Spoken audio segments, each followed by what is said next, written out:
Ladies and gentlemen, welcome to the third lecture in this year's series of Roger Scruton Memorial Lectures. My name is Noel Malcolm, and my task essentially is to introduce our speakers. Thinking about this event, I was trying to remember when it was that I first got to know Roger Scruton. I can't put a precise date to it, but I think it was sometime in the late 1980s. I was delighted to get to know him because he was already one of my heroes, especially because of the extraordinary bravery and energy that he put into the support of dissidents behind the Iron Curtain, but also because of his writings across an extraordinary range of subjects. And of course, I'd been aware of him for a long time. I vividly remember a lecture on aesthetics, which I went to when I was an undergraduate at Cambridge in the mid-1970s. I read in the same period essays by him in the Cambridge Review, deflating modern fads and fallacies. I remember a marvelous series with the title Modern Charlatanism. And some of that fed through, I think, into his book of 1985, Thinkers of the New Left, later produced in an updated version called Fools, Frauds, and Firebrands, Thinkers of the New Left. If you don't know that book, I strongly recommend it. And if any of you are academics in the fields of humanities and social sciences, and if you don't know it, you really should read it. You will find it immensely stimulating, even if you don't agree with it, or perhaps especially if you don't agree with it. Despite the element of sort of jocular polemicism in the revised title, it's a deeply serious book. It's a remarkable book. I think only Roger could have written it, because it ranges with equal authority across every relevant field, where he has in-depth knowledge. When he's writing about legal theorists, political philosophers, pure philosophers, cultural critics, whatever it is, he pretty obviously knows as much or more than they did. It's marvelous also because it is a book that really engages with arguments, even the arguments of people that he's deeply opposed to. He's had the patience to go through their work, and even the generosity to look for things here and there that might be valid, which he has no hesitation in reporting, even when he finds them. Roger is thought of by many people as a polemical writer, but he was never a polemicist for polemicism's sake. The key thing, I think, is that he was fearless. And fearlessness is a quality that is hugely to be admired. I feel it may be becoming rarer, or at least more dangerous, as the years go by. It's nice to know that tonight we have two speakers who are also quite fearless. I will introduce the second one first. Daniel Hannan, Lord Hannan of Kingsclere, must have one of the most consistent trajectories in modern politics. While he was still a student here, reading history at Oriel, he founded an organization called the Oxford Campaign for an Independent Britain. And he followed that course for years afterwards, including, I think, just over 20 years as a member of the European Parliament, arguing consistently for withdrawal from the European Union. I'm sure in an audience of this size, there will be very divided views on Brexit, and there will be many who thought it was a terrible mistake. But if you followed Daniel's contributions to that debate, you will know that there is something immensely praiseworthy about not just the consistency, but the decency of rational argument and principled argument that he put into that long campaign. Not without reason was he described as the man who gave us Brexit. The description was in The Guardian. It was not intended as a compliment. But he's not a monomaniac, indeed quite the opposite. He's written very widely on a huge range of political issues and published and co-authored books on such things as direct democracy, principles of free trade. He has set up an institute of free trade. He's been a visiting professor at the University of Buckingham and a prolific writer, most recently a very lucid commentator in the Sunday Telegraph. And he's not afraid on any issue to be unpopular. Most recently, perhaps he was one of the very few prominent people in public life to take a strong line against the invasions of personal freedom brought about by the government in response to the pandemic.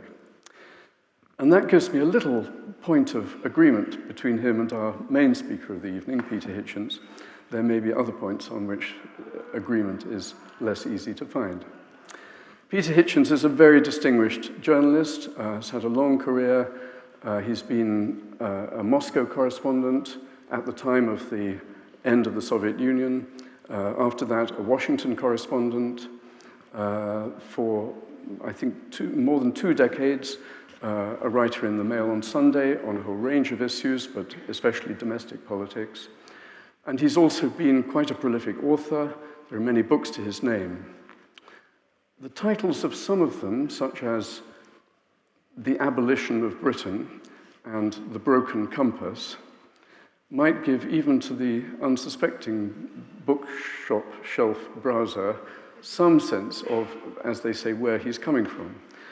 These are books deeply researched and very deeply felt about the decline, the erosion, the dismantling, and sometimes, worst of all, the craven abandonment of things that he finds deeply important in our culture and heritage and our whole political tradition.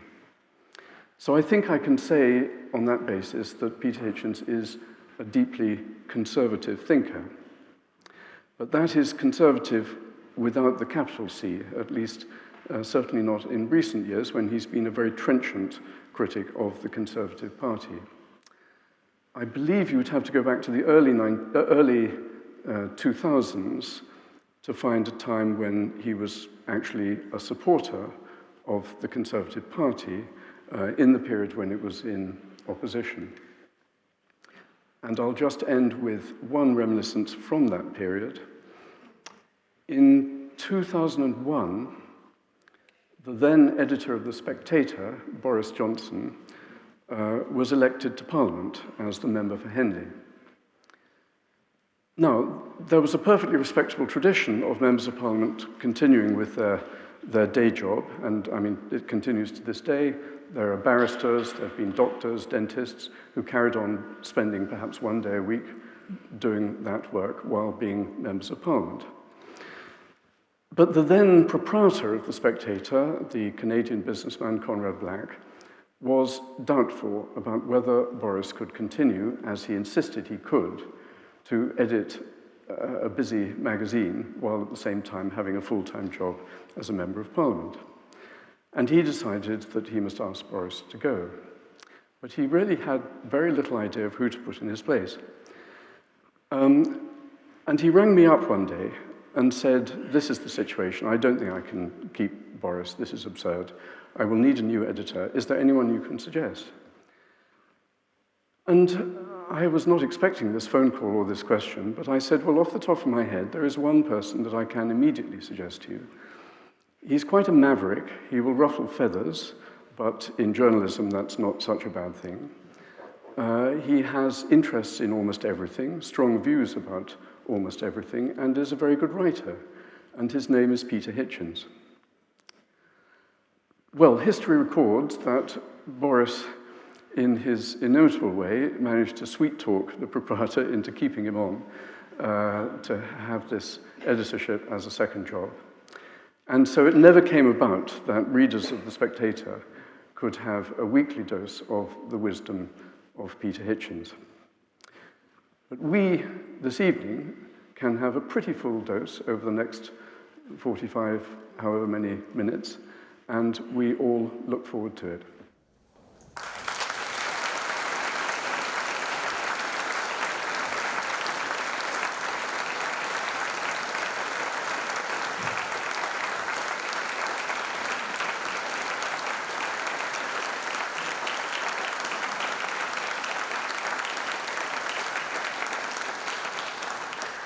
Well, there's another job I didn't get.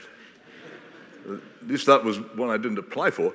But it's very nice to know about the recommendation. Thank you so much. Before I begin, I must mention the misleadingly philosophical title of this lecture, After Conservatism, was devised only so that it could fit on a rather small poster. My suggestions that a bigger title needed a bigger poster was sternly overruled. I actually wanted to say something both longer and ruder. What's left now, I would have wished it to say, what's left now that conservatism is dead and gone?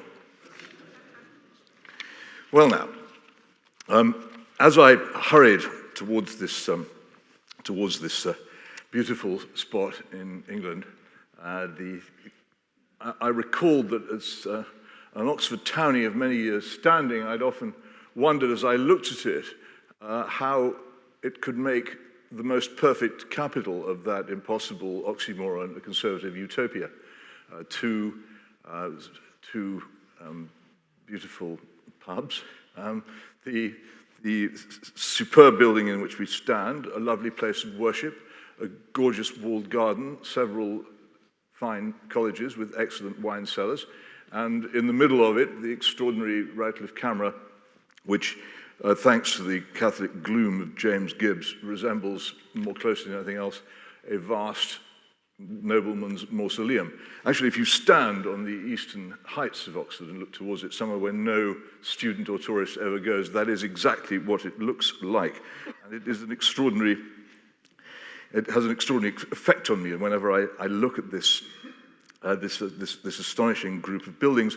As I hurried past the emperors, which you pass on the way, and I was also reminded of two things. First of all, of the moment in Zuleika Dobson, where they break into a panicking sweat as they observe this awful trollop and minx coming to Oxford to bring ruin to the city.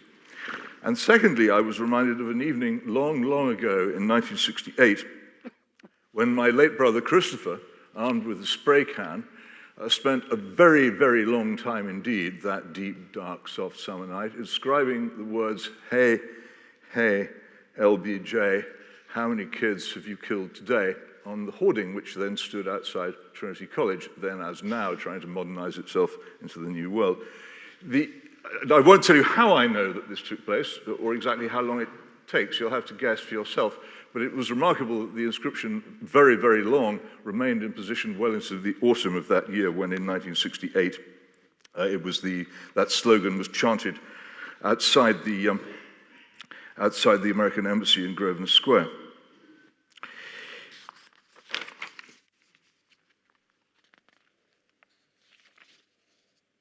Excuse me just a moment. I think the emperors must have been a bit sniffy as they saw me hurrying in. And I don't blame them, for I'm not really actually particularly qualified to stand here and do what it is that I'm claiming to do.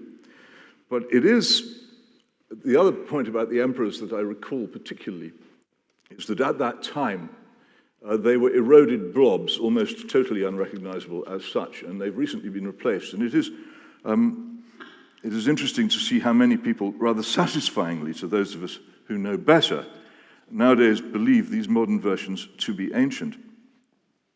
This is one of the great joys of Oxford for the long-stay townie, such as I am, and the long-stay university person alike. Much pleasure comes from watching people who are taken in by fake ancientness, especially the tourists who gather to give and receive selfies beneath what is absolutely not a bridge of size, and which was built well after the Wright brothers achieved powered flight. Silly interlopers. They know nothing. Yet we are all, in a way, interlopers in this place. In my case, the poor, ignorant tourists searching for the campus or the university, or standing in awe in front of undistinguished Edwardian archways, are a metaphor for most of us. We live in a world of which we know very little and which we do not understand. We hurry about beneath giant vaults built for beings far greater than ourselves. Like the goggling visitor who thinks Inspector Morse was real, or who has been fooled, I've sometimes tried this, into thinking that Balliol College is the railway station, of which it has been wisely said, c'est magnifique, mais ce n'est pas la gare, we are easily deceived by appearances. We have too few hard points of reference in real knowledge to tell the difference between what is plausible and what is true. And the plausible is often so much more fun and so much easier to accept than the chilly truth. So, for instance, most of the country looks more or less all right. The great institutional buildings of London and Oxford are still standing after many decades of turmoil. In most cases, they are in far better condition than they have ever enjoyed. But they lie. Here in Oxford, the kingdom of thought and learning, which used to stand in the small, damp triangle between the Cherwell and the Thames, is not at all the same place as it once was. The commercial imperative roars ever more loudly for its money. The egalitarian siege tightens, more total and inevitable than anything the Cromwellians ever managed here. And as these things happen, Oxford's role as a home for independent thought will continue to shrivel. And the same is horribly true of our actual capital city. When I first saw official London, it was filthy black from a century of coal smoke, but it was real. Now it is golden and pristine, but it is a great fake, a scrubbed and primped treasury with no treasure, an admiralty with hardly any ships, many of them inclined to conk out when they go to sea, an officially adversarial parliament with no adversaries, and so on. We even have those shaming, embarrassing institutions, a ministry of justice and a ministry of culture, which anyone of my vintage thinks of as joke departments of the kind you find in banana republics, or people's banana republics, such as we are. The one piece of good news is that the vainglorious Supreme Court is not, thank heaven, actually supreme, not yet anyway. All the buildings standing, none of the ideas which they represent and were meant to house, still held to or respected. It is the most insidious form of revolution and the hardest to fight. The customs and the laws still appear to continue, but the spirit which activated them is gone. It is as if, and some might argue that this happened too, that the churches had continued to hold services much as before, but to worship a different God. People will not see it. They prefer the appearance to the reality. They regard the unchanged buildings and take this as proof that all is well and all is as it was. They did not notice one of the greatest revolutions in human history. They did not notice it when it happened. The Nigels at the golf clubs of Surrey and the Kevins in the working men's clubs of Yorkshire both joined together in the absurd chorus that Anthony Blair was a sort of Tory and that his government was right-wing. This is why I go on so much about having been a Trotskyist. If you have not been a revolutionary, it seems to me, you have no idea what revolutionaries do or what they're like. Former Marxists make the best conservatives. In fact, in my view, they make the only real conservatives, plain, russet-coated captains who know what they fight against and hate what they know. Just as you think a revolution means a red flag flapping over the post office, a body on the street corner like a broken doll, a plume of oily smoke towering over the silent city, and barricades in the streets manned by surly men in bandoliers, you think revolutionaries are noisy, impolite, unsubtle, and coarse, making bad-tempered demands and resorting to violence and loud noise when frustrated. They're not like that at all, and that is why they beat you all the time. I can tell you, as often as I like that Anthony Blair was a student Trotskyist, a fact so hugely important and so hugely subversive of the carefully crafted image of this person that it was kept secret till years after he left office, I can tell you that a huge proportion of his cabinet shared revolutionary backgrounds. Alistair Darling, Stephen Byers, John Reed, Peter Mandelson, Alan Milburn, Bob Ainsworth, these are just the ones whose pasts have come to light. MI5's records of what used to be called subversives were, as far as I can discover, and I was trying to find my own file, and that's when I discovered it, were, as far as I can discover, destroyed in the first months of the Blair government as MI5 was transformed into the people's thought police, guarding us from the isms and phobias and the right-wing extremism with which the left caricature their enemies. These would have been the only reliable records if we could see them, but we can't. Tens of thousands of others probably never listed at all and never recorded, not at all famous, found out into the schools, especially the schools, the law, the media, the academy, the civil service, and perhaps above all the police. It is surely the conversion of the police into a body of paramilitary social workers, neutral between victim and offender, which is the most astonishing and huge transformation of our time. The only equally disturbing change I have to mention is what has happened to the Guardian newspaper. It has ceased to be a voice against aggression and instead become the warmonger's Gazette. This second change is so vast, I cannot really deal with it properly today, but the conversion of the established left to the cause of foreign war is, if you pause to think about it, utterly subversive of all conventional wisdom. These people faced several years of obscurity and boredom before they came anywhere near influence in their chosen professions and trades. I've often thought that the exaggerated loathing of so many metropolitan bourgeois bohemians for Margaret Thatcher arose from their fury at having to toil at low-paid jobs in the engine rooms of the state, the political parties, and the academy at a time when their opponents still appeared to dominate everything. But in the end, they were once again free to live working lives which did not conflict with their personal tastes and aims. And after the election of the new Labour government in 1997, totally free and empowered. How odd, in retrospect, that they used up so much bile against Margaret Thatcher, a figure who, in truth, was not especially conservative. I challenge anyone who disputes this remark to name a single socially, morally, or culturally conservative action she undertook in office. The unused Section 28, even if you think it qualifies in theory, cannot really be said to have counted in practice. So here we have been, since the 1980s, in the grip of a great double illusion, that Margaret Thatcher was a conservative and that Blair was her heir. The illusion has been widespread. Many Tories, even some conservatives, not Tories, genuinely thought that the Blairite Labour Party was their ally, at least to begin with. They should have watched more carefully, seen the programme of sexual, educational, cultural and moral revolution which the Blairites launched. They should have grasped the Blairites' driving purpose, to make their actions irreversible by any future Tory government. The conversion of the Tory party into an arm of New Labour was finally achieved by the election of David Cameron as that party's leader. And as Peter Hyman, who was once a close Blair aide, said, surprisingly recently, the New Labour project was infinitely more revolutionary than anything proposed by Jeremy Corbyn or his supporters. I'll say it again, because I was astonished when he said it that so few people took any notice of it. The New Labour project was infinitely more revolutionary than anything proposed by Jeremy Corbyn or his supporters. He went on to explain, the idea of New Labour was not to be a good opposition party, to protest loudly or have an influence over events, but rather to take and hold onto the levers of power.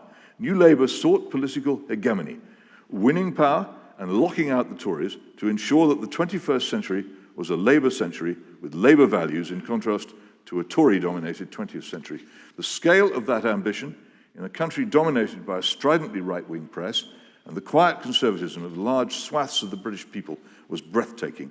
If Labour could be in power for a serious amount of time, then the country would, we believed, change for good.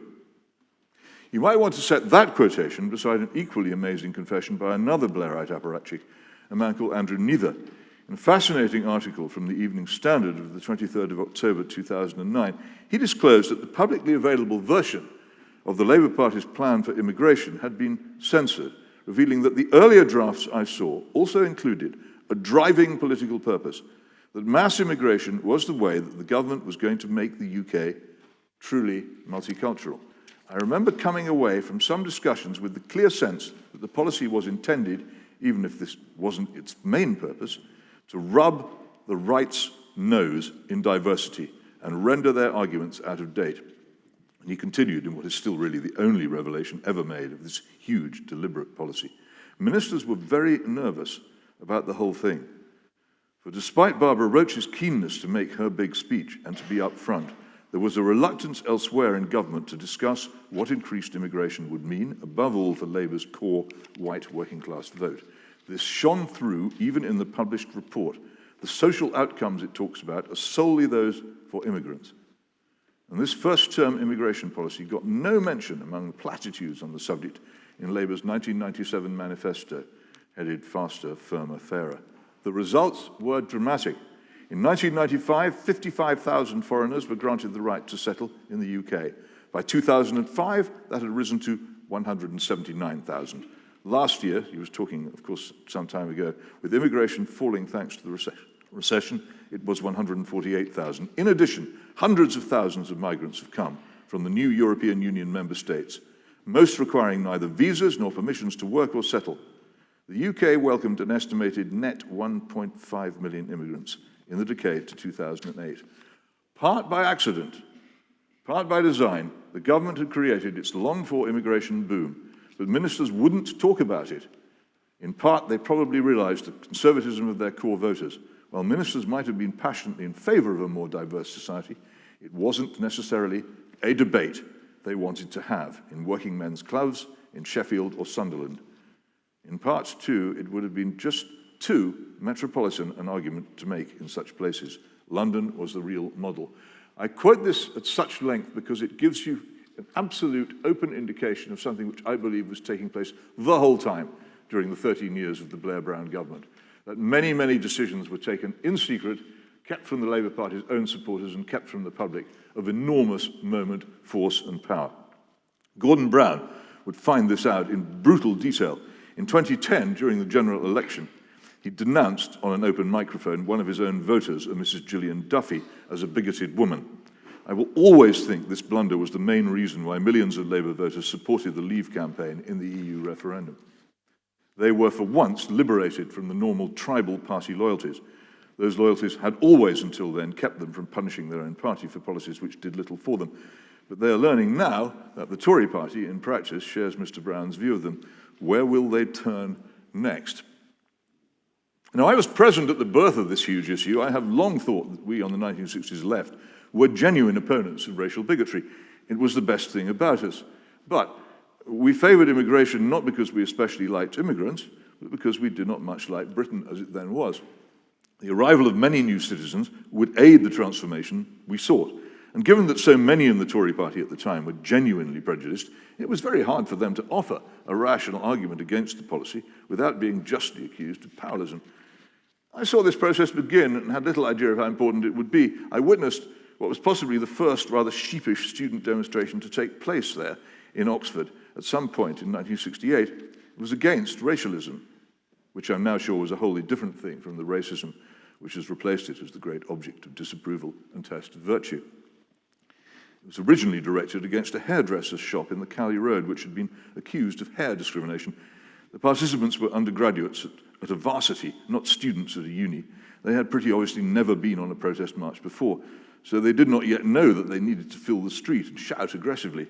They formed up diffidently in Broad Street in a sort of queue or crocodile. A few months later, when Enoch Powell came to speak at the Oxford Town Hall, they had learned plentifully. My old friend Michael Prest, a man of peace and reason, if ever there was one, was carried unconscious from the howling melee. So furious did it become. It was a period of transition. For instance, we still had proper politics. The inch of difference between Labour and Tory in which freedom lived, as Richard Neville so cleverly pointed out. The contest between two equally matched and strikingly different Conservative and Labour parties still continued. The Oxford parliamentary seat changed hands every few years, and the City Council did the same. Oxford's then MP, when the Tories were in, was also MI6's man, the fascinating Monty Woodhouse.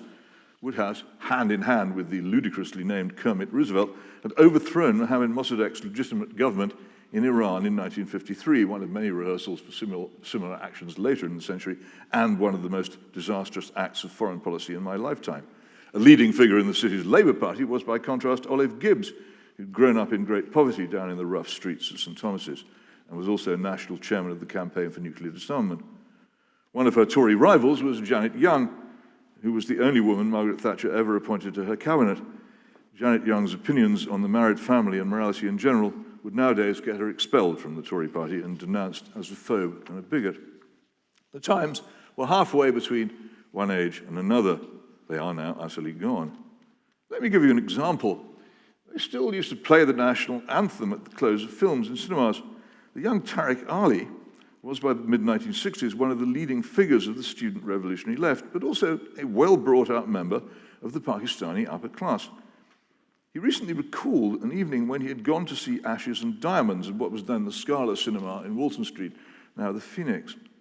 He says, "They played God Save the Queen. Thoughtlessly, I stood up, as I used to do in Lahore when the national anthem was played, only to be greeted with a uniformed chant from the row behind, 'Sit down, you fascist!'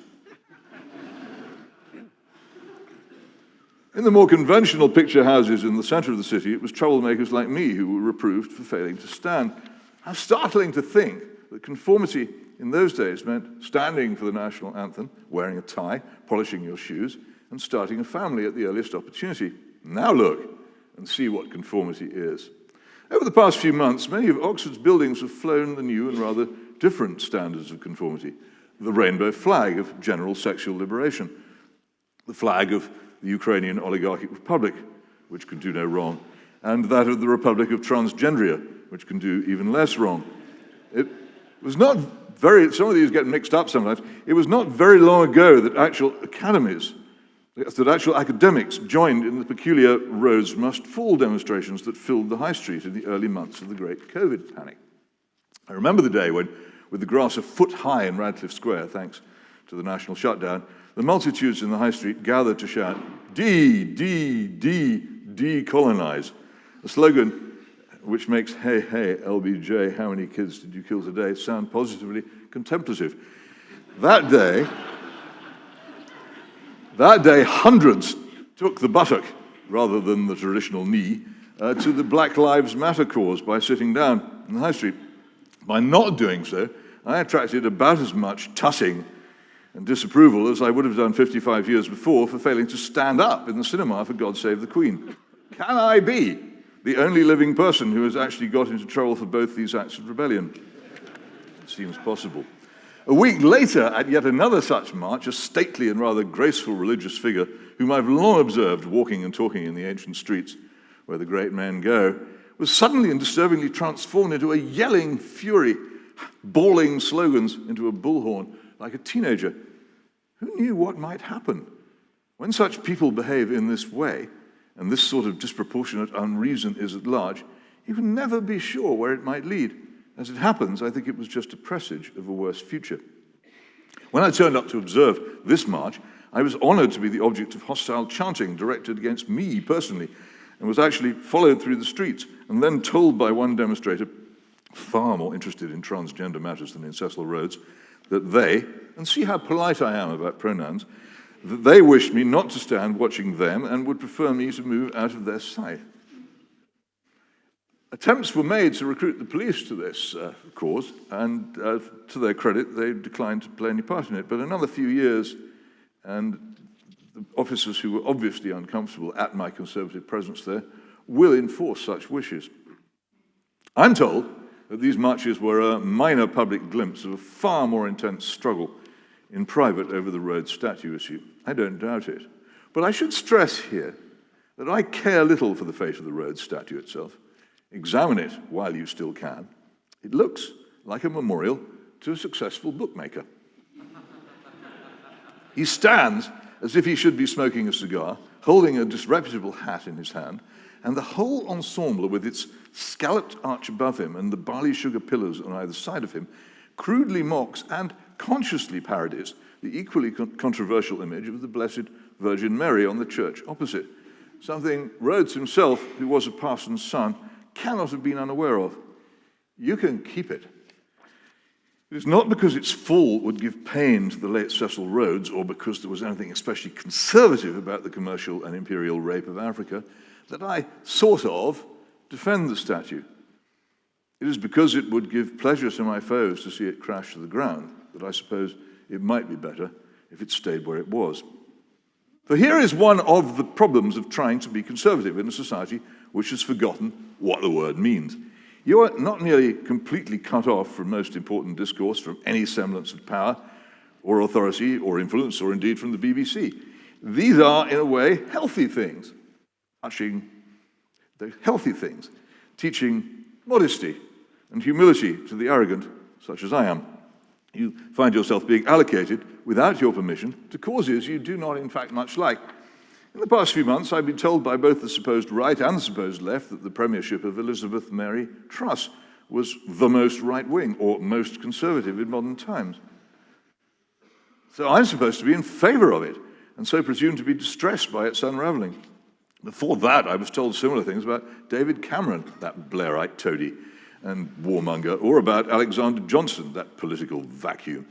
Good heavens, how I am not in favor of the Tory party, whoever leads it. Yes, I once joined it after a rather dangerous mass fuel protest in the year 2000. I thought this country needed a legitimate constitutional opposition if it was to avoid lawless disorder and mob rule. I still do. But I found that membership of the Tory party was an almost completely unpolitical occupation. You were expected to help raise funds and to get out the vote, quite reasonably, but there was no political discussion, such as I was used to from my Trotskyist past.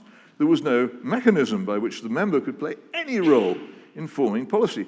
When I asked to see the Constitution, I was told, and this has to be one of the most astonishing things I have ever been told, I was told that it would cost me £150 to buy a copy. But otherwise, it was not available.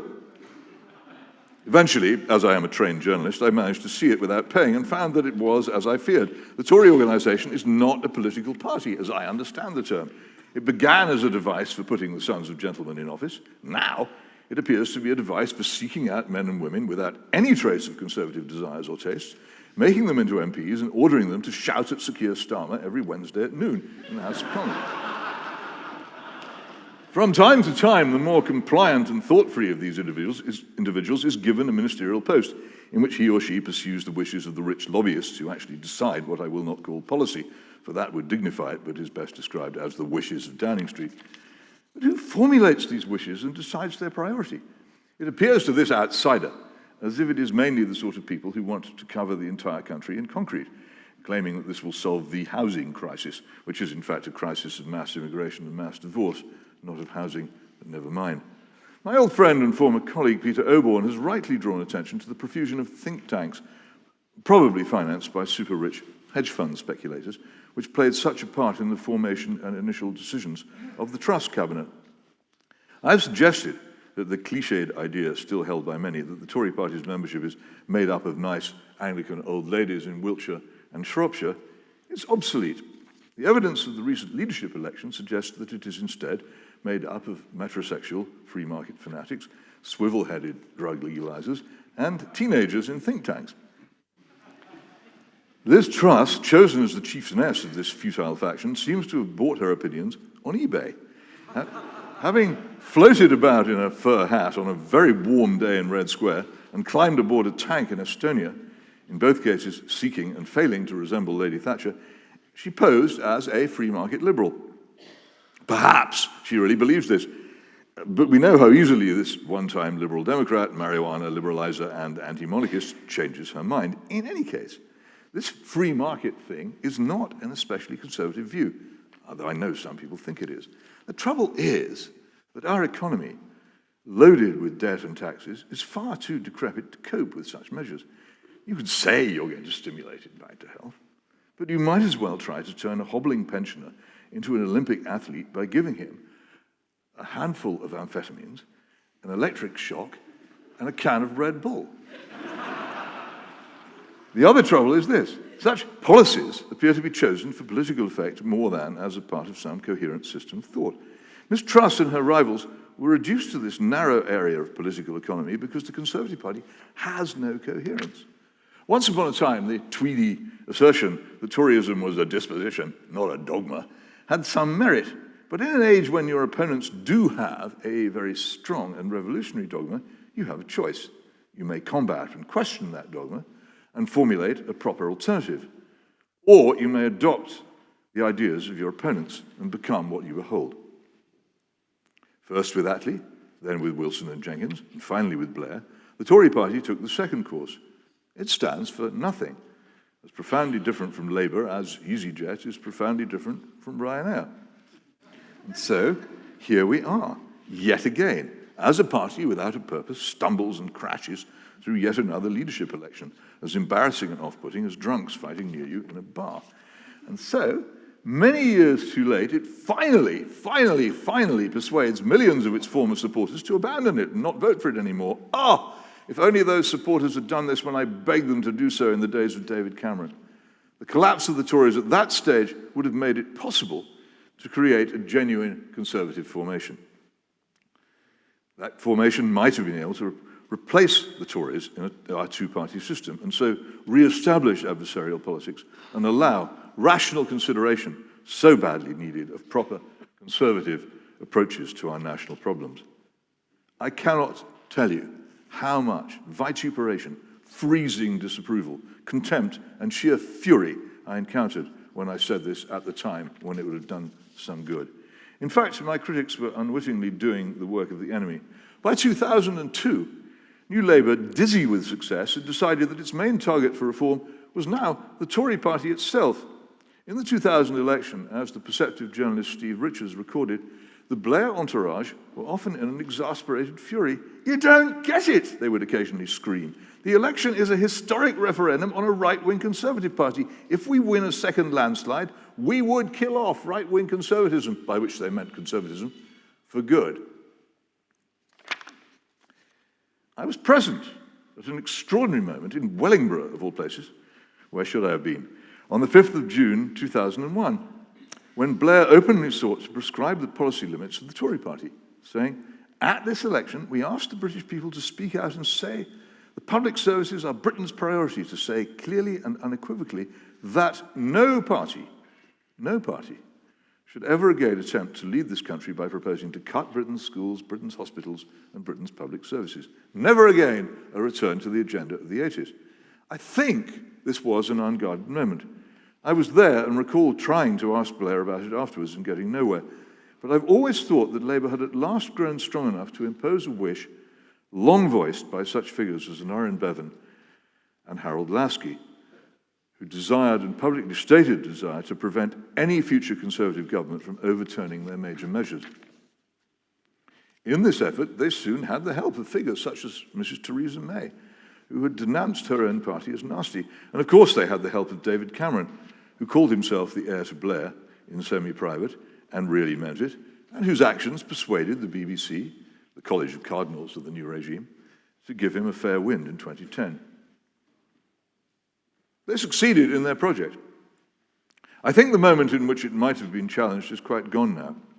The damage done to our culture since 2010 is colossal.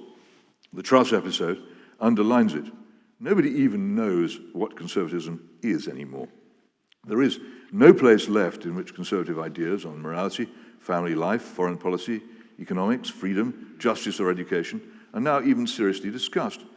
Who would buy such ideas anyway? Where is the market for them at Westminster? A crude laissez-faire is widely mistaken for conservatism. Nominal conservatives despise rules, traditions, and institutions which they should give their lives to defend. The revolutionary left has become the establishment. It's all over. I once felt differently. In 1998, when I was persuaded by a thoughtful friend to write the book which became The Abolition of Britain, I was at that time astonishingly youthful, a mere 47 years old, and I foolishly thought that I might be entitled to have some small influence on the future of my own country. I'd done some things which I thought qualified me to be heard, just a little. I'd spent many years at the heart of British politics, reporting first on what was then a mighty Labour movement and then from Parliament itself. I'd travelled pretty widely in my own country and around the world, lived abroad as a resident correspondent for my newspaper in the two great exemplar countries of the age, the USA and the USSR. I'd seen the grotesque face of war, smelt the stink of famine, and heard bullets fly. I'd watched while the supposedly securely conservative newspaper on which I worked had been taken over and turned to another purpose by new left-wing owners, an education in the direct exercise of power, which I suspect few have seen. I should add here that I had also been given a beautiful lesson, and I apologize to the shade of Archbishop Sheldon. I must point out here, I believe in the death penalty, and above all,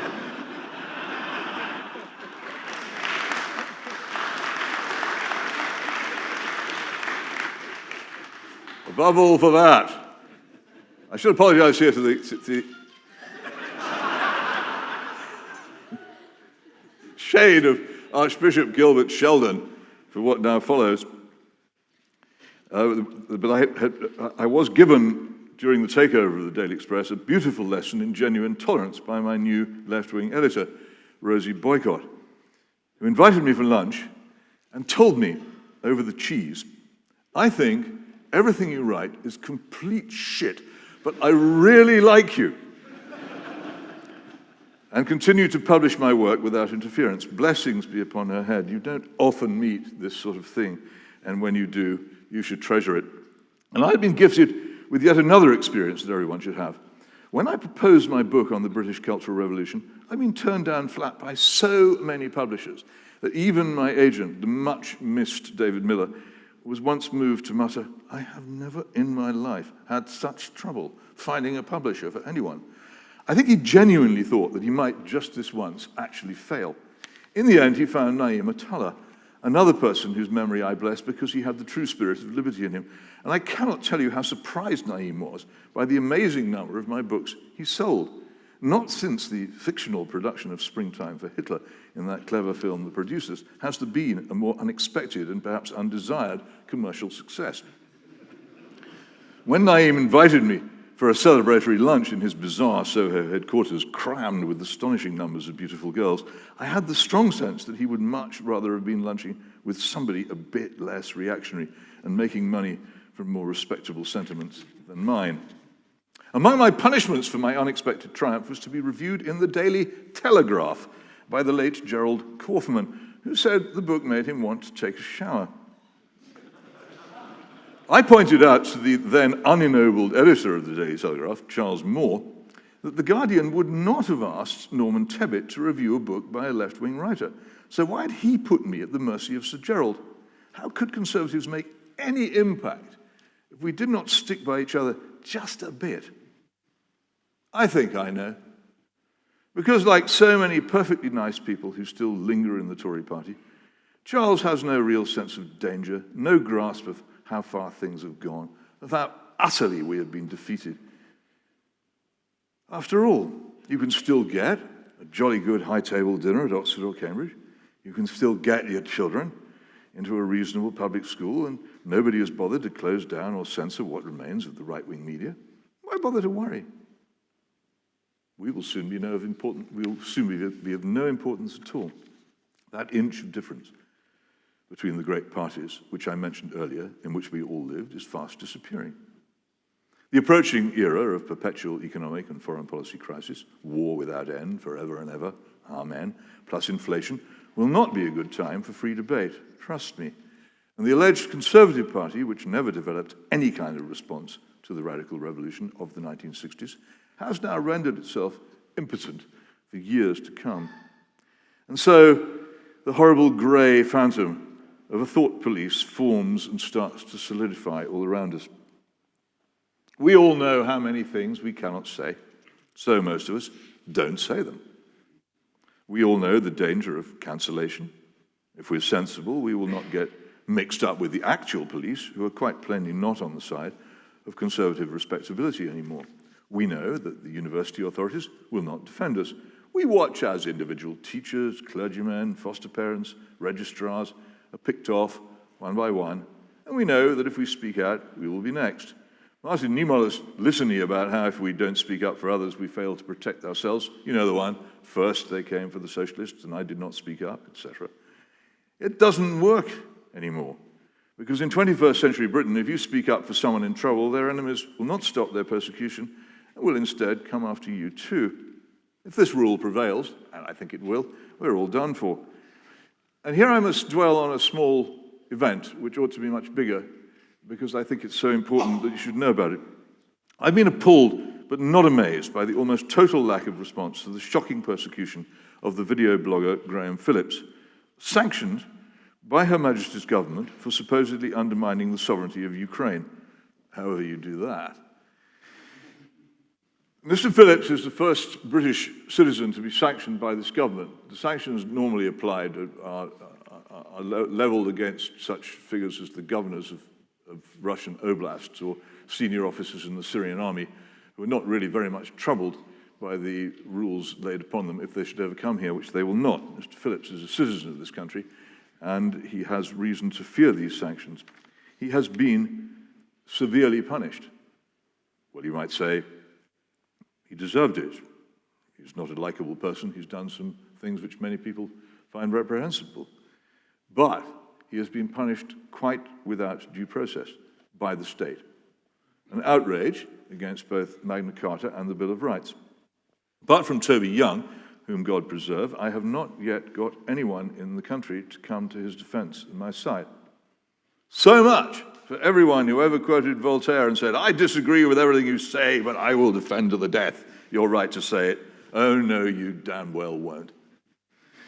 We knew this already, especially about the Tories, when Sir Roger Scruton, in whose name this lecture is being held, was himself the victim of a public mugging by the intellectuals of the New Statesman. Conservative MPs joined in with it. Mr. Phillips, to whom I now return, lives in a sort of mixture of Kafka's Trial and Heller's Catch-22, in which he cannot receive payments or make them. He cannot, for instance, insure his home or pay his council tax. He is forced, by law, into not obeying the law and into being improvident or wholly irresponsible. The idea appears to be to make his life unlivable. He is virtually powerless to oppose the measures against him, as the Foreign Office, which imposed them when Elizabeth Truss was at its head, largely ignores his communications. Now, as I've said, Mr. Phillips is perhaps not very nice. I confess that I do not especially like him. But then a lot of people feel the same way about me. And if you need to be nice to get public support against oppression and arbitrary state power, then we've all had it. As the great US Supreme Court Justice Felix Frankfurter once said, the safeguards of liberty have frequently been forged in controversies involving not very nice people. Luckily for me, I shall probably be dead before the new age begins in earnest. But this assault on free speech and thought, and this total abandonment of due process, of the presumption of innocence, and of the whole idea of justice, seems to me to be the end and not the beginning of a long process in which adversarial debate has been strangled, and it's been strangled largely because a useless political party, believing in nothing but office and money, thought it beneath it to fight. To fight for what? Fight for the Christian religion, to fight for the freedoms won over centuries of struggle and preserved by repeated battle on land and sea and in the air, to fight for patriotism, for the honest love of every field and hedgerow, landscape, language, architecture, law and justice, lifelong marriage, private life, for our unique language, for Shakespeare and the Bible and the prayer book, for Dickens and Wordsworth, for the great cathedrals and parish churches which express without words the truth about us. For the fact that we are unique and should remain so, for the ashes of our fathers and the temples of our gods. It was all in our hearts once, and it is still in mine, but what do they offer us? Box homes and tower blocks and hedge funds, free ports and tax cuts, exciting trade deals with the Far East, and the tangy flavor of chlorine-washed chicken. And when Roger Scruton was fool enough to lend his distinguished name to their tawdry government, they turned on him and got rid of him. So that is all over. And this era is indeed after conservatism and pretty much after Britain too. And the only honorable life for those of us who must stay and endure it is internal exile. In that we can treasure what we can of what is left to us, which lies beyond their reach. Above all, for me, this lies in the realm of the eternal, from which all our most important desires come. Though the church, which is supposed to remind us of the eternal, seems increasingly nervous of it. The great texts are watered down, made bland. Poetry is surgically removed at every point and replaced by language which might better be used for notices telling us to stand 6 feet away from each other, not to sing, or to wear pieces of cloth over our faces. It's got no bite in it, no sense of the great truth expressed by Edmund Burke that he who truly fears God fears nothing and nobody else. Surely, In this of all ages, the following verse of the great hymn, Praise to the Lord, the Almighty, the King of creation, should be sung with special fervor. It runs, Praise to the Lord who, when darkness of sin is abounding, who, when the godless do triumph, all virtue confounding, sheddeth his light, chaseth the horrors of night, saints with his mercy surrounding. But wouldn't you know, this is one of the verses they've cut out in all the modern hymn books. May I recommend above all as a watchword for the times the great Second Collect for Peace said every day at morning prayer. I often think that when everything else I've ever learned has burned away, this will remain. I do hope so. Anyone is welcome to say Amen at the end. O God, who art the author of peace and lover of concord, in knowledge of whom standeth our eternal life, whose service is perfect freedom. Defend us, thy humble servants, in all assaults of our enemies, that we, surely trusting in thy defense, may not fear the power of any adversaries, with the might of Jesus Christ our Lord. Amen.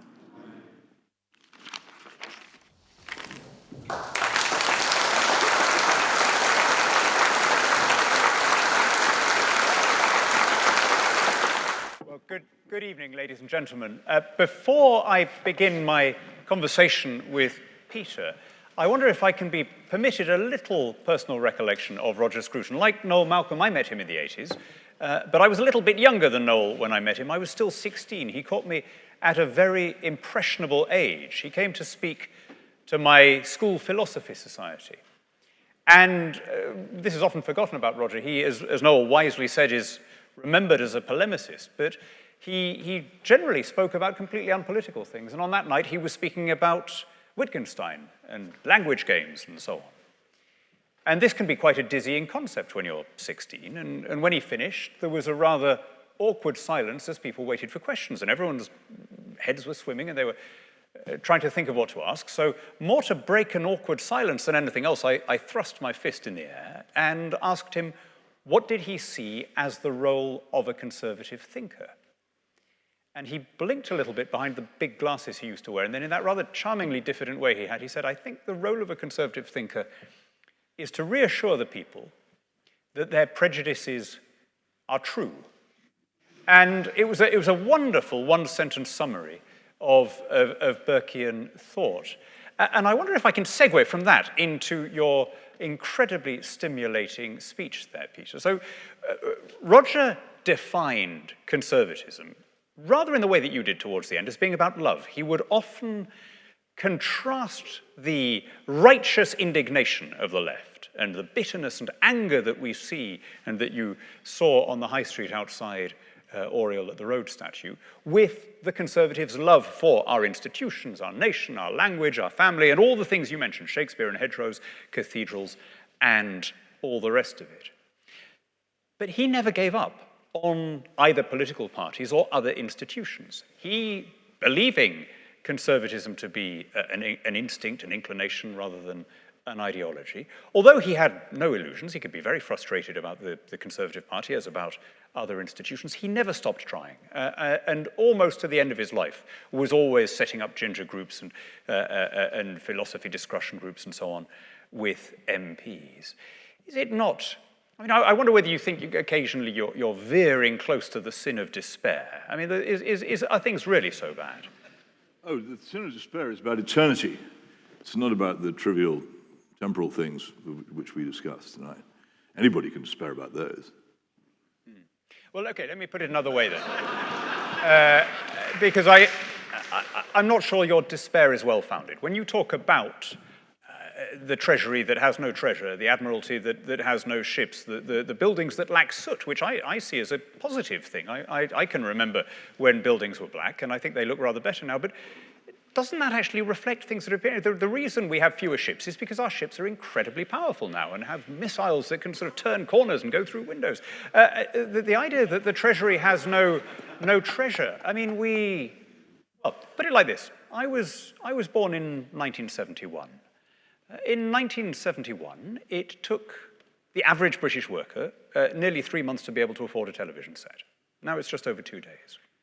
Pity it's not 10 years, really, when you think about it. Well, but the idea that we've got poorer, I wonder whether this, I mean, do people not remember? In 1971, a car that was stationary emitted more pollution than a car today moving at full speed. In 1931, fewer than half of girls globally completed primary education. Now it's effectively 100%. I mean, have things really got as bad as you're suggesting? This is all material stuff, isn't it?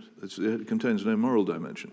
Well, how about the fall in infant mortality? That seems to me about as good a measure of happiness as you can ask. Yes, but on the other hand, look at the number of pre-infants we kill in the womb, which is a moral question and a huge backward step, it seems to me. But you mistake the point about the blackness of the buildings, though there was something extraordinary grandeur about it. Josephine Tay noted the contrast between the redness of the buses and the blackness of the buildings was an amazing, dramatic scene. And the official London at that time just looked much more like the capital of a great country than it does now. But you could have cleaned the buildings without filling them with bilge. But that's the trouble. We clean the buildings and fill them with bilge. Okay. I mean, just sticking for a moment with the idea that things have got worse. One way of understanding material. Allow me to ask a question. We're not going down the golden age fallacy. I don't say things have got worse. I say things are not as good as they should have been. I do understand that the world changes. Yes. That some change, a surprisingly small amount of it is progress. But I'm not trying to return to the past or saying that we should. I'm saying that we repeatedly chose the wrong future. All right. Let's look at it another way. I think blaming political parties is often a displacement, because a lot of what politicians do in a democracy is driven by public opinion. So, for example, you and I were very early opponents of the lockdown. We were joined by lots of people in April and May of 2020, but it was a very lonely business in March, in those first few days. Public opinion was 95% in favour. Now, it's all very well to say the government made all of these mistakes, but the reality is surely that the government was reflecting an almost universal national moment, which has its roots in a psychological fear of change, which then, or a reaction to a perceived threat that drives people in an authoritarian direction. People were worried, and I have to say a lot of my trade was responsible for worrying them excessively, but the worry was fanned. The famous sage minute in which it was stated that people were not frightened enough and measures should be taken to frighten them more, illustration of that. And you couldn't move in this city or in London for posters and publicity telling you to be more afraid. And as for the televisions, which takes such a short time for people to buy, they were also pumping out more and more of this stuff. I think the fear that you speak of must also have existed in Sweden, but Sweden had a responsible government which refused to be carried away by that fear into ridiculous and disproportionate actions. The famous burning down the house to get rid of a wasp's nest, the policy we followed. Yes. So the international comparatives are interesting. I mean, of course, you're right, and Sweden has been vindicated by events, as have the handful of other territories that held firm. But I wonder whether, if we're looking at international context, that also applies to most of the cultural changes that you were lamenting. So when you said the Blair government began this policy of mass immigration as a kind of deliberate way of rubbing the right nose in the piece you quoted. Not me. No, it was a quotation we saw. Said that. Yeah. But was that not a process that was unfolding in almost every desirable bit of real estate on the planet? I mean, the only countries that weren't experiencing immigration as the global population became more mobile were the ones that you wouldn't want to go to. Gosh, I haven't come prepared for this. I'm sure that you're wrong. But I think that this country underwent a level of mass immigration pretty much unmatched. And the increase in our population over the past 20 years has been absolutely extraordinary. I think you'll find that that several other countries have not undergone it. Well, I mean, Russia hasn't undergone it, but Sweden, the United States, Canada, Australia, France, Germany. I mean, this has been because people are more mobile, people have the wherewithal to move. Germany deliberately undertook to undergo it under the much praised Angela Merkel government, but I think before then had not done so, for instance. Let's ask it. Let's look at that migration in a different way. If it's, as you say, sort of was intended to be a battering ram, or as you recalled from being a young, from when you had your bacillus of Trotskyism in youth, is it necessarily a successful way of doing that? Isn't that really about the values of the host country rather than the number of immigrants or the way in which they arrive? I mean, one of the things that I was very struck by, I remember I came across a committee of imperial defense discussion before the First World War, which was very, very worried about what would be the attitude of Muslims under the crown in the event of a war against the Ottoman Sultanate, which the Sultan was, of course, at that time not just the leader of the preponderant Muslim state, but the Caliph, the commander of the faithful. And there were all these nervous papers circling around. What will be the impact on our Mussulmans, as they put it, in Egypt and India and so on?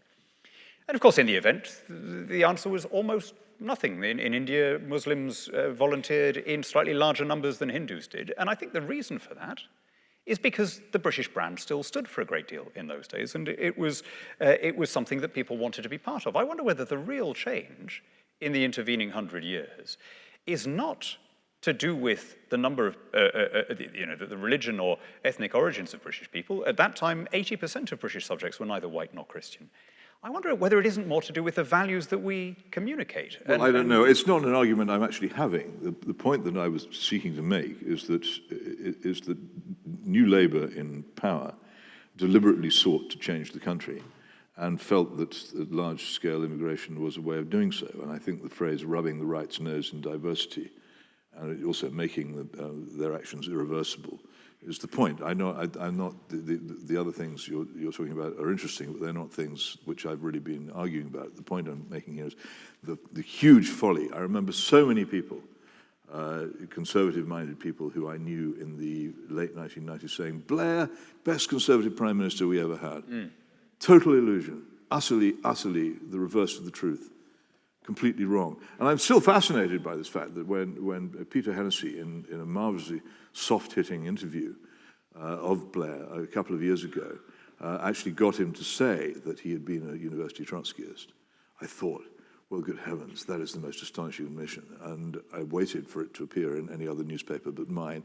And nobody, to my certain knowledge, and I scan the internet regularly to see if anybody else has noticed, nobody ever even remarked upon it. If you look at the rest of them, the vast numbers of people in New Labour who had backgrounds similar to mine, but who don't talk about them. I talk about mine incessantly.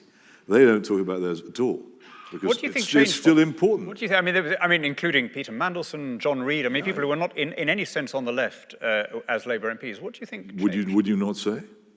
Well, they're certainly not on the left of the Labour Party. Well, not what you think of the left of as the left, but that's your problem. You've never been a Marxist-Leninist. So they are on the left. It is since 1968, the left has been a moral, cultural, and social project.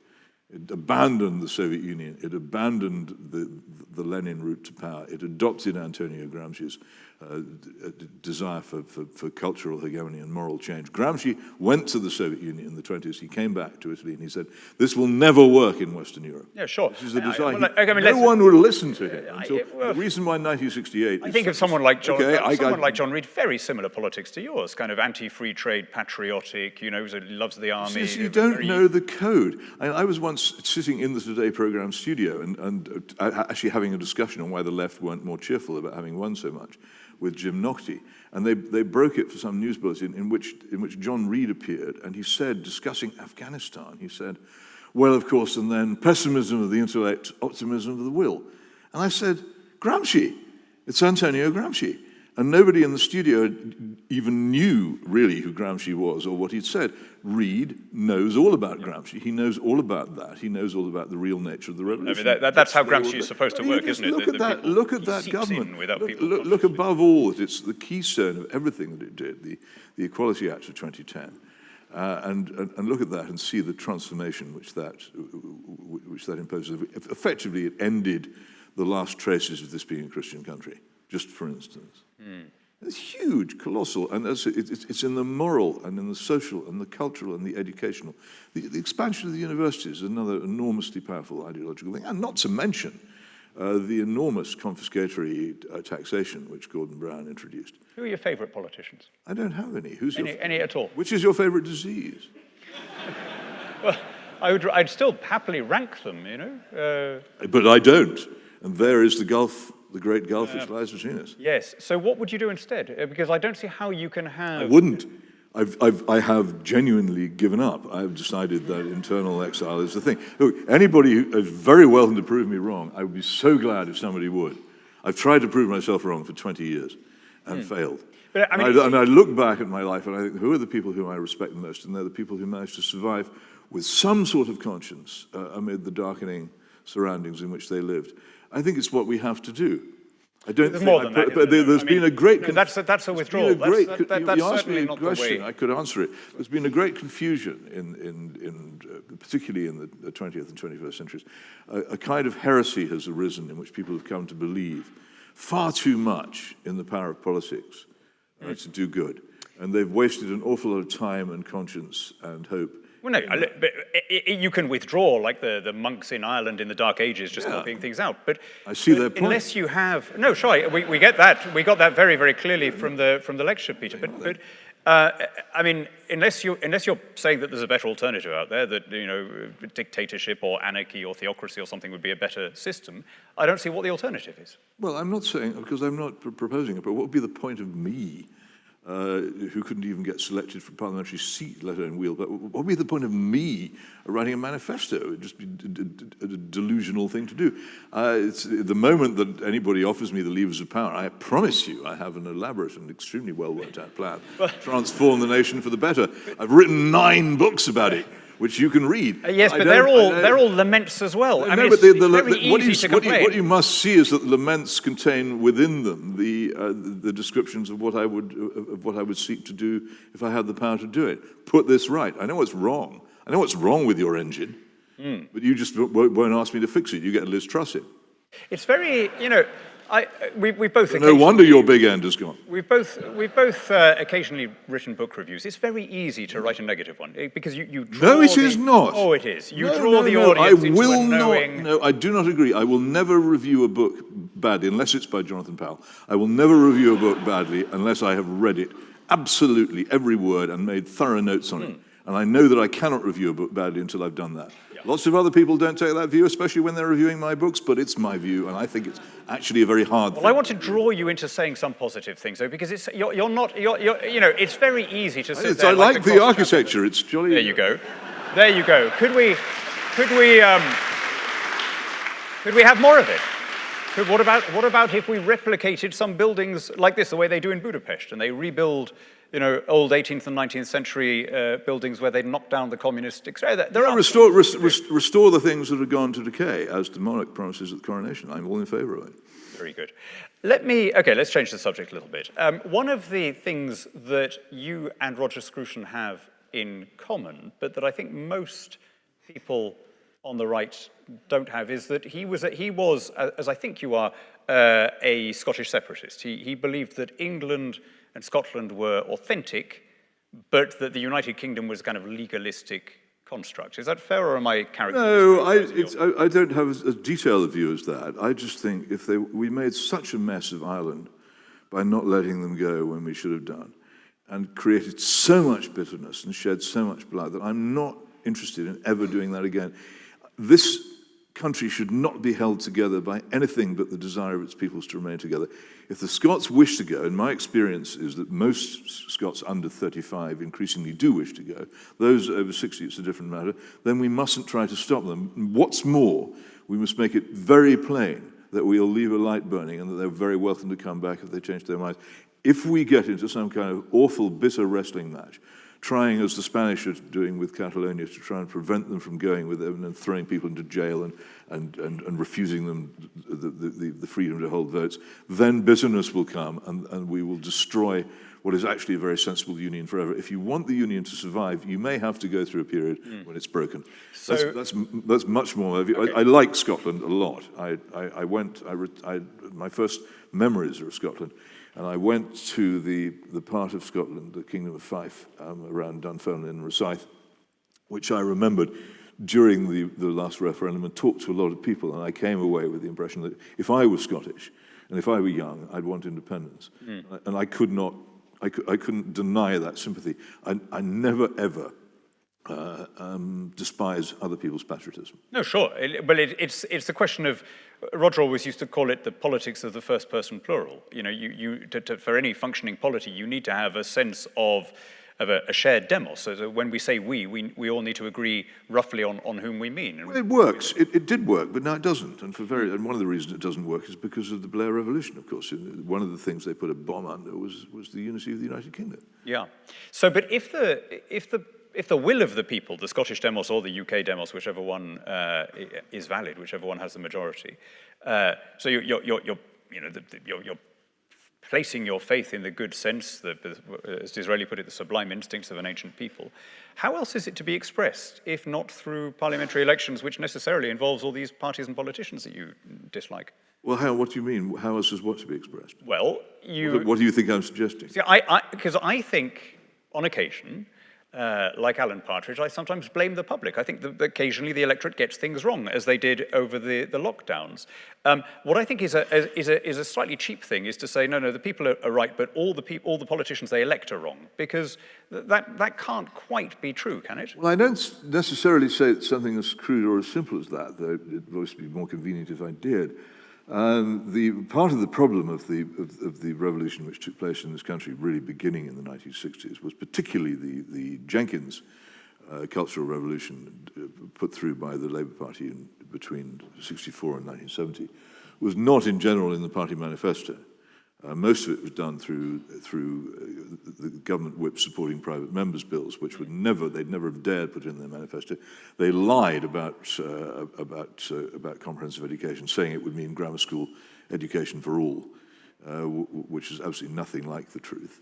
And there are many other aspects of their government of which that can be said. And also, again, if you look at the Labour manifesto of 1997, in which they claimed to be the party of the British people as a whole, the actual intentions of it in depth were very, very carefully hidden, and people didn't know what it was that they were voting for at all. That's why so many of them thought Blair was a Tory, and there were all these stupid slogans about tough on crime, tough on the causes of crime, and education, education, education, whatever that means. So a lot of those things, I'm sure, had they been put to referendums, wouldn't have gone through. And in some cases, I'm sure you would still, as you reminded us earlier, you support the death penalty and so on. Fine.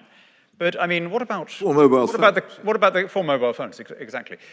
What about the criminalisation of homosexual acts in private? I mean, that was something that would have probably failed at a referendum at the time, but very few, and maybe you would still recriminalise it, but very few people would. You see, you know so little about me. I absolutely think that the 1967 Act was right and should have been pursued, and a government with courage would have pursued it anyway. I don't mind, in that case, that it wasn't in the manifesto, because it seems to me to be a reasonable way of getting something out that was desirable and possibly wouldn't get public support. Though I don't know whether it was ever tested. I don't, but I've said for many years that the ABSI bill was a good thing and should have. And was completely laudable. What it simply doesn't follow, for instance, is the other major Jenkins action of abolishing the death penalty, which he knew he could never have got through in a general election, and the general decapitation of the criminal justice system, which followed, or indeed his Criminal Justice Act, which began the evisceration of the jury system. It was one of the worst things that's happened. But then let me put to you... And the abolition of preventive foot patrols by the police, which was also a Jenkins action, which never saw Parliament at all.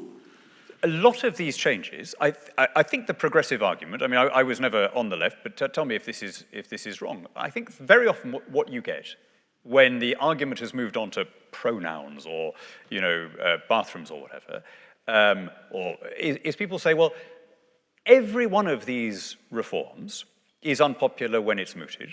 It was unpopular that women should be allowed to work. It was unpopular that gay people should be allowed to do what they want in private. It was unpopular that you should have same-sex marriages. And public opinion then catches up. Now, What would be your response there to the? I don't know. I don't think public opinion should necessarily be the arbiter of these things. I think we should quite often it should be the job of people who take it on themselves to govern the country to defy public opinion when they think it's mistaken.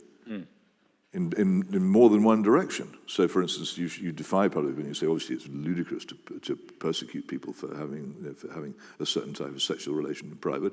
The law should never have been passed in the first place. But it's by no means ludicrous if you want to have a serious criminal justice system to discriminate between the crimes against property and crimes against human life. No, sure. Sorry, I don't want to relitigate I'm just making the point that you didn't. That the progressive case rests on saying all sorts of things that seem unconscionable because people are change averse and because people have small c conservative prejudices end up being later vindicated. And I'm just arguing how you draw the line between the ones where you accept that argument and the ones. Well, I don't. I'm not interested, as I say, in whether an action is popular or not. I'm interested in whether it's right.